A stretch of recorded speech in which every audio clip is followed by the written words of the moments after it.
Vous êtes de plus en plus nombreux à nous suivre et à participer à l'évolution de la chaîne Afrique N24, et sincèrement nous tenions à vous en remercier. Nous lisons tous vos commentaires qui enrichissent le débat et vraiment nous vous demandons de nous soutenir, en vous abonnant et en aimant les vidéos pour une large diffusion, et pour continuer à avoir une ligne éditoriale indépendante, et vous proposer de nouvelles émissions toujours de plus en plus enrichissantes. Encouragez et protégeons la communauté Afrique N24, en vous abonnant et en cliquant sur le pouce bleu j'aime sur les vidéos que vous visualisez. Ne restons pas passifs, soyons actifs. Mali. Tension entre le Mali et l'Algérie. Le gouvernement du Mali met fin à l'accord d'Alger avec effet immédiat. Les tensions entre le Mali et l'Algérie ont atteint un nouveau sommet avec la décision prise par le gouvernement de transition du Mali de mettre fin à l'accord de paix d'Alger, signé en 2015 entre Bamako et les groupes armés. Cette annonce, faite dans un communiqué daté du 25 janvier 2024, a suscité des réactions vives et des préoccupations quant à son impact sur la situation déjà fragile dans la région. Au nom de nos plus hautes autorités, j'ai l'insigne honneur de donner lecture de deux communiqués dont les teneurs suivent. Communiqué numéro 064 du gouvernement de la transition. Le gouvernement de la transition constate avec une vive préoccupation une multiplication d'actes inamicaux, de cas d'hostilité et d'ingérence dans les affaires intérieures du Mali par les autorités de la République algérienne, démocratique et populaire.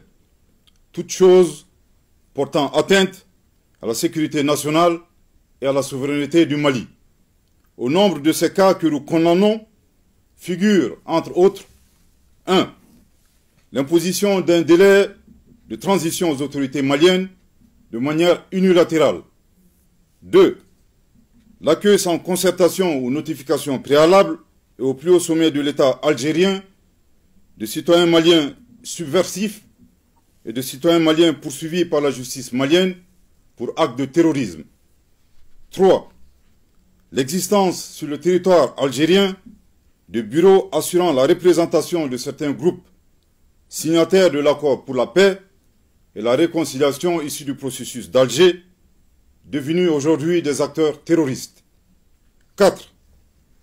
La volonté des autorités algériennes à maintenir le régime de sanctions des Nations Unies concernant le Mali, au moment où le mouvement des non-alignés et la Fédération de Russie s'y opposaient dans l'intérêt du peuple malien qui demandait la levée du dit régime. 5. La main cachée des autorités algériennes dans une manœuvre consistant à imposer un chapitre sur le Mali dans le document final du sommet du mouvement des non-alignés à Kampala en Ouganda sans le consentement des autorités maliennes. À l'argument des autorités algériennes, selon lequel elles ne sont pas à l'initiative du chapitre contesté sur le Mali, il est utile de leur demander la raison pour laquelle elles ont été les seules à s'opposer au niveau des experts à l'amendement proposé par le Mali, en affirmant que toute modification de la rédaction contestée devrait recueillir au préalable l'assentiment des plus hautes autorités algériennes. Après analyse de ces cas, il ressort une perception erronée des autorités algériennes qui considèrent le Mali comme leur arrière-cour ou un État paillasson sur fond de mépris et de condescendance. Par ailleurs, le gouvernement de la transition prend à témoin l'opinion nationale et internationale et les invite à constater l'écart entre les manœuvres d'hostilité des autorités algériennes d'une part et d'autre part, la responsabilité qui leur incombe au moment où elles siègent au sein du Conseil de sécurité des Nations Unies, l'instance chargée principalement du maintien de la paix et de la sécurité internationale. Le gouvernement de la transition, tout en condamnant cette attitude, exige des autorités algériennes de cesser immédiatement leur hostilité. En outre, les relations de bon voisinage exigent des comportements responsables qui doivent être guidés par le sens de l'empathie et le respect mutuel. Le gouvernement de la transition serait curieux de savoir le sentiment des autorités algériennes si le Mali devrait accueillir au plus haut sommet de l'État des représentants du mouvement pour l'autodétermination de la Kabylie. Le gouvernement de la transition saisit cette occasion pour rappeler aux autorités algériennes les relations séculaires et fraternelle qui existe entre le peuple malien et le peuple algérien. L'un des points majeurs de l'amitié entre les deux peuples frères remonte à la guerre d'Algérie, lors de laquelle le Mali a notamment offert son territoire comme base arrière aux Moudjahidines, ouvrant ainsi un front sud.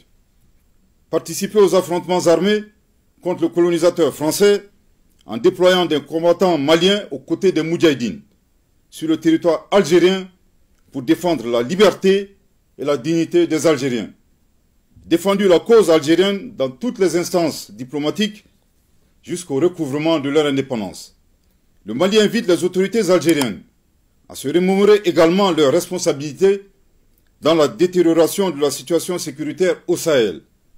S'il est vrai que l'intervention de l'organisation du traité de l'Atlantique Nord, OTAN, a exacerbé la menace terroriste, il n'en demeure pas moins que c'est l'installation dans le Sahara du groupe salafiste pour la prédication et le combat, le GSPC algérien, puis son allégeance à Al-Qaïda, qui marque l'avènement du terrorisme international dans la région.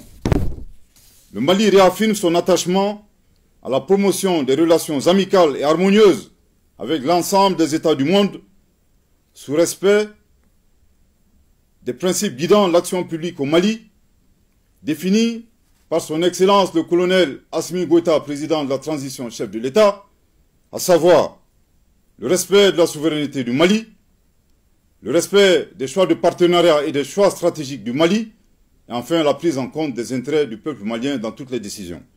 Que Dieu bénisse le Mali et préserve les Maliens, fait à Bamako le 25 janvier 2024. Communiqué numéro 065 du gouvernement de la transition. Le gouvernement de la transition, dans le cadre de la mise en œuvre de l'accord pour la paix et la réconciliation au Mali issu du processus d'Alger, signé en 2015, partage avec l'opinion nationale et internationale les faits graves ci-dessous. 1.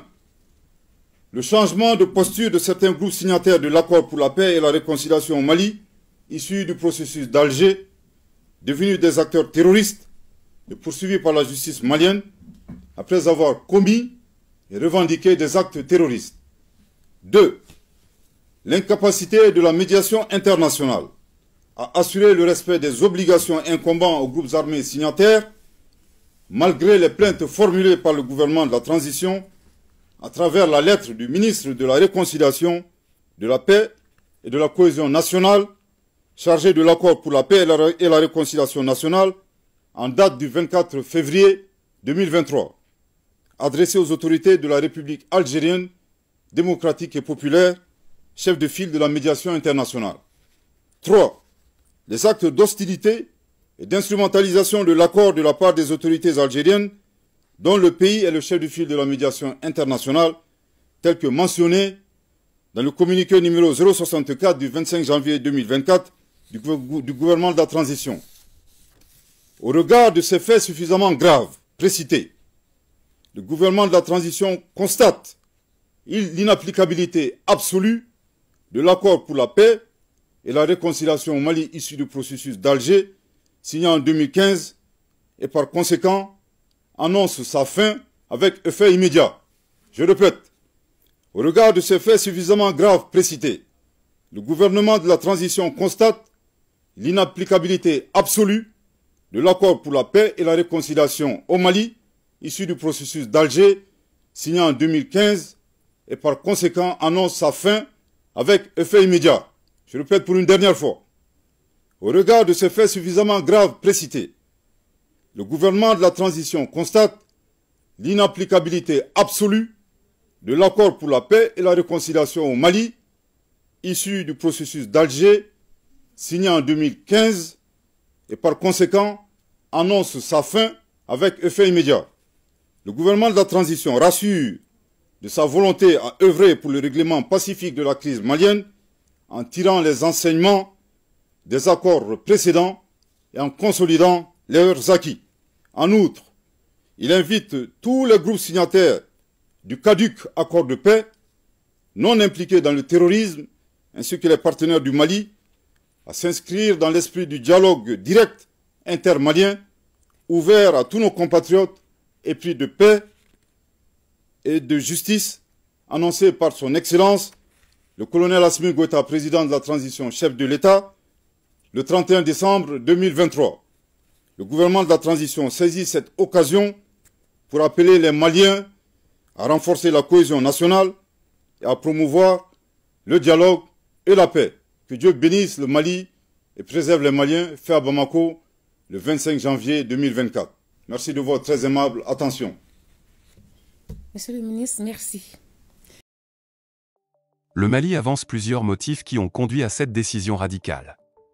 Tout d'abord, le gouvernement malien pointe du doigt le changement de posture de certains groupes signataires de l'accord, qui sont devenus des acteurs terroristes actifs et sont poursuivis par la justice malienne pour avoir commis et revendiqué des actes terroristes.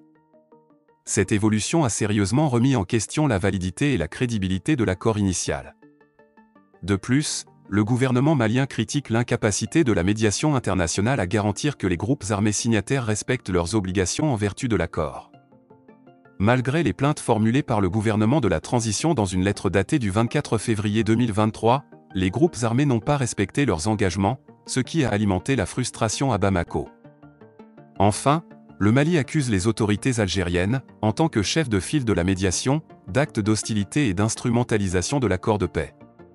Cette allégation a ébranlé la confiance du Mali envers l'Algérie en tant que médiateur impartial dans le processus de paix. Face à ces préoccupations, le gouvernement de la transition a conclu que l'accord d'Alger était devenu inapplicable et a donc pris la décision de mettre fin à l'accord pour la paix et la réconciliation au Mali issu du processus d'Alger. Cette décision marque un tournant important dans la relation entre le Mali et l'Algérie, et elle suscite des interrogations quant à l'avenir des efforts de paix dans la région. Dans son communiqué, le gouvernement de la transition invite néanmoins tous les autres groupes signataires de l'accord, qui ne sont pas impliqués dans le terrorisme, ainsi que les partenaires du Mali, à s'engager dans un dialogue direct entre Maliens, ouvert à tous ceux qui aspirent à la paix. Cette démarche vise à trouver une solution alternative à la crise actuelle et à restaurer la stabilité dans le pays. Il est important de noter que l'Algérie a joué un rôle central en tant que médiateur dans la négociation de l'accord d'Alger, officiellement intitulé « Accord pour la paix et la réconciliation au Mali ». Cet accord visait à mettre fin à la guerre au Mali et a été signé en 2015 entre la République du Mali et la Coordination des mouvements de l'Azawad, CMA.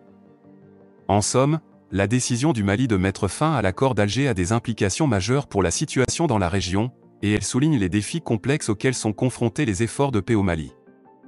Les événements futurs détermineront si cette décision conduira à une résolution positive de la crise ou à une escalade des tensions entre les deux pays voisins.